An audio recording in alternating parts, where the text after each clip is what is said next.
I went to Disney World. I guess they thought those were the ears that were appropriate. I'm gonna hand the phone off to my faithful camera woman. Hey guys, I want to clear some stuff up about cast iron. I feel like everybody hears this cast iron and they like, yeah, let's get cast iron. It's amazing. It's good. There's a little more to it. So, cast iron naturally, if it's cured correctly, is non-stick. The reason that it's non-stick is because it's cured properly. So what you need to do is season it and cure it properly. So what happens to metal when it gets cold? Anyone?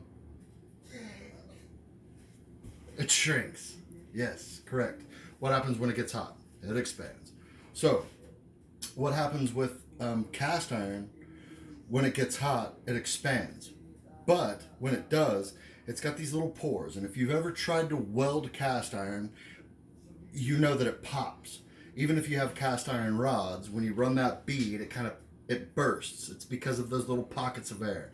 So what we're doing when we cure a cast iron skillet is we're filling those pockets of air with oil and grease and seasoning and spices, and all of that stuff fills those holes. So when you're cooking with cast iron, the first thing that you want to do is season it. Here's how I do it. I take just a spot of oil. This is seasoned. All my cast iron is seasoned. I take extra special care in doing this because it works. So just a little bit of olive oil. Now you can buy special products at Bass Pro or anywhere else, you know. So before I warm it up, I put oil in it, and I coat the entire pan. Now, if it doesn't have this acrylic, I do the outside too, and I bake it. Okay? What that does is that oil soaks into those pores and then it seals. So, do that once. Now, since this is acrylic, I just do it on the stove. Make it hot, wait till it starts smoking, take it off, let it cool. Okay? I do it twice with a new pan. Once you get your pans seasoned, they're seasoned pretty much forever because you're always cooking something that has fat or oil. Now, with that being said, you don't want to turn your heat too far above medium. Now, the kids have been on the street taco kick, and the best way to do it is to get those crispy edges. So I turn it up a little hot, and then I have to come in and scrape it.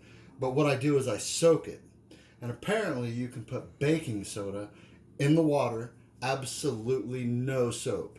If you get soap in your cast iron, you got to start over. You got to re-season it. You got to start the whole process over. So no soap, obviously. I know you guys probably know that.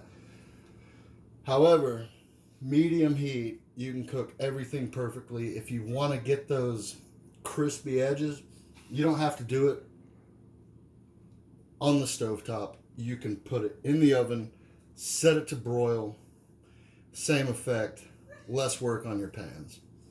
I don't know why I thought I'd share that. I'm getting ready to fire it up, and I just thought I'd get back to you guys. Thanks for tuning in. Hey, stay tuned, stay vigilant, stay salty.